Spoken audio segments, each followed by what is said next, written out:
folks, it's Norm Bergen here, taking you on an insider tour of Jasper National Park. Today we're up here at the beautiful Maligne Lake, which is about 1 hour south and east of Jasper. The lake is known for the azure color of the water, the 3 glaciers visible from the lake, and Spirit Island, a sacred place for First Nations people and one of the most photographed locations in the Rockies. Maligne Lake is the largest glacier-fed lake in the Canadian Rockies.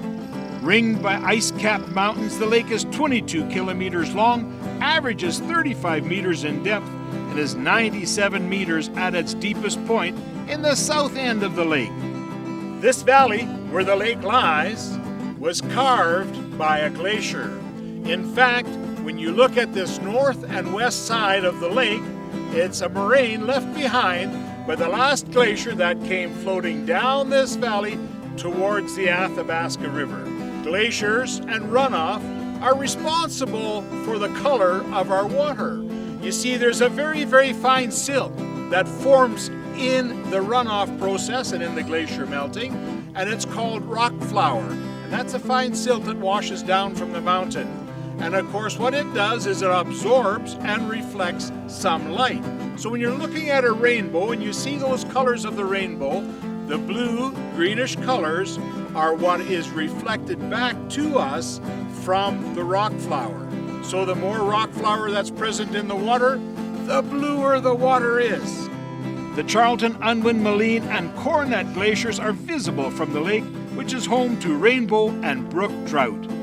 For all you fishermen out there, take note.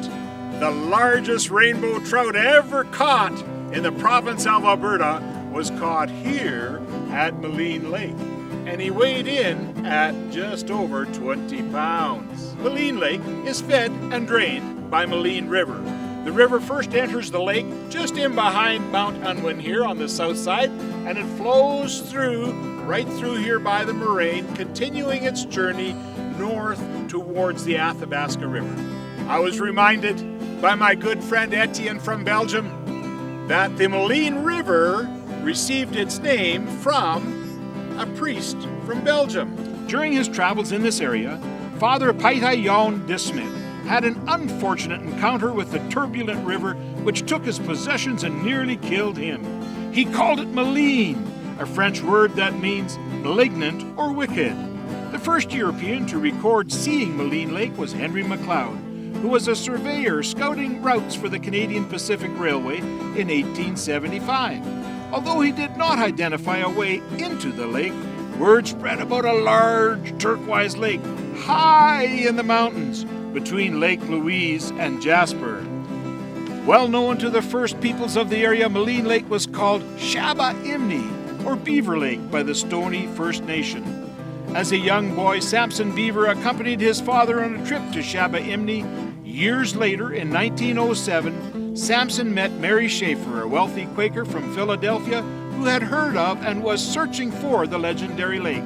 The Stoney Indian tribe knew her as Yahiweha, the mountain woman. Samson Beaver, from his memory, drew Mary Schaefer a map outlining the route that she needed to use to find Shaba Imni. Samson Beaver was 14 years old. He had been here once with his father.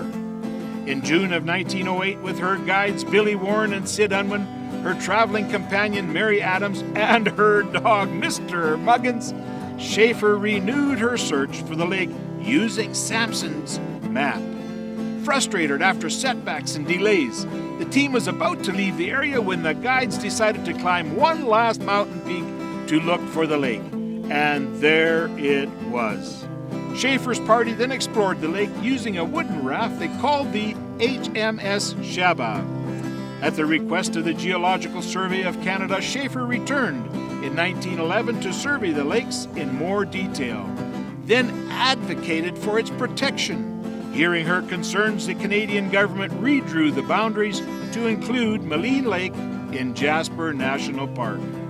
The lake is home to 2 of Alberta's registered historic buildings, which you can see today.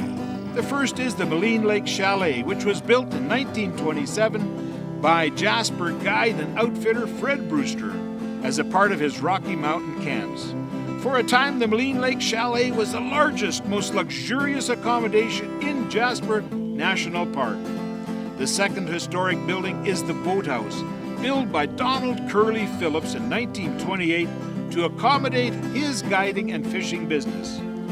Hey folks, be cautious before you jump into this ice-cold lake for a swim. You see, it could be worse than a kick in the pants with a frozen boot.